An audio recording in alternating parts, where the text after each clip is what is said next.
Hello, everyone. In this video, we will look at designing a class for stacks in section 12.10. Now, let's look at the stack. Stack is a data structure that stores data in the last in, first out fashion. So let's look at this data here. I'm going to push data 3, 13, 21. So it's always push the data to the top. So this is the last in, 21. When you pop it, it is first out. When you peek, you look at the last stored element, peek, 13. We're going to design a class named stack to store the data. Now, there are two ways to design the class. One is to use inheritance. So you can have this stack class as a subclass of list. You can inherit all the methods from the list class, and you can use the list as the storage and for the stack. But the problem for this inheritance is that you're going to inherit all the unnecessary and not good methods into stack. Because in stack, it's last in, first out. So when you push, that's all you need, push to store data to the top of the stack, and a pop to remove the data from the top of stack.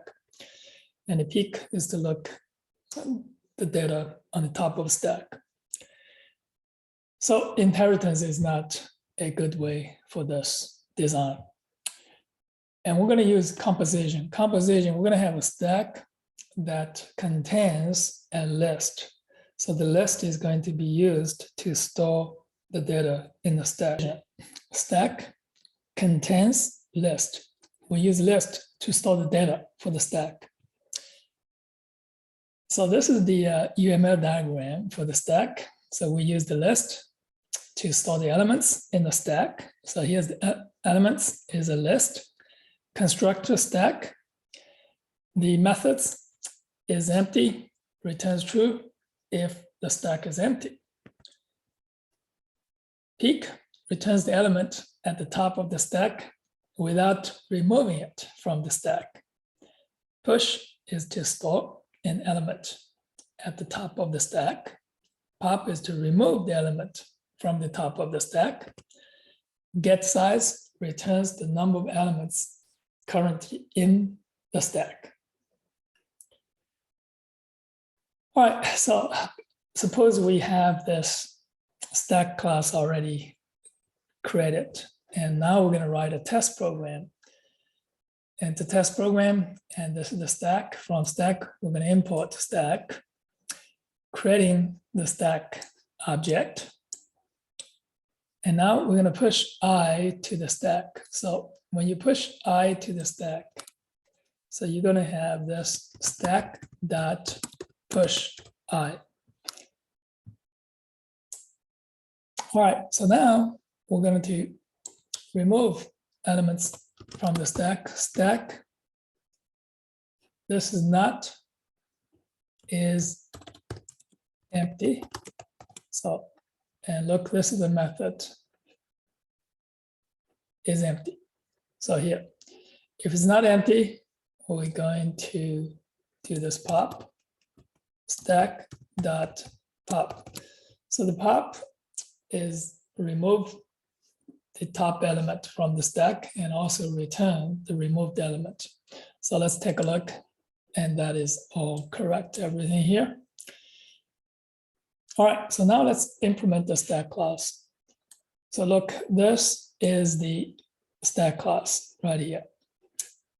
And we're going to implement it, and implement it here is the constructor. We're going to have this is an empty list, and this is the elements is list. So this is private. is empty, and simply return self dot, and this is elements dot, and and you can use this. So here's the list. So the length of the list is equal to 0. So that means it's empty. Peek. So if the list is empty, So here is empty here. Is empty. I'm going to return none, and else we're going to return the first one here is self dot elements, and this is the very on the top. So let's use the last one here is the and return this, and that's the last one.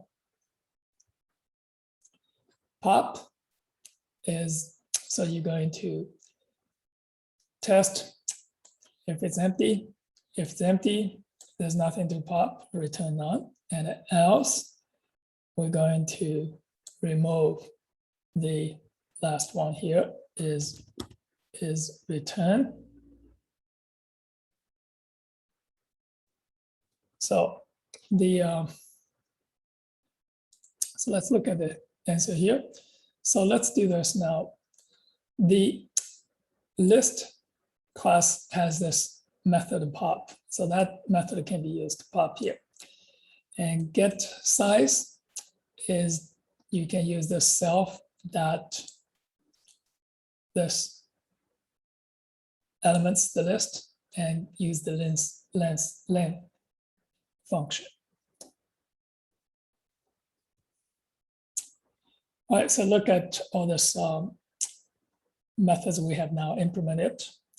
Get size, pop, push, peek, and this is the is empty and a constructor here.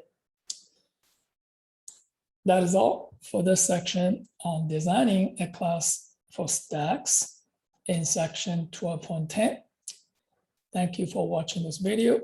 See you on the next video.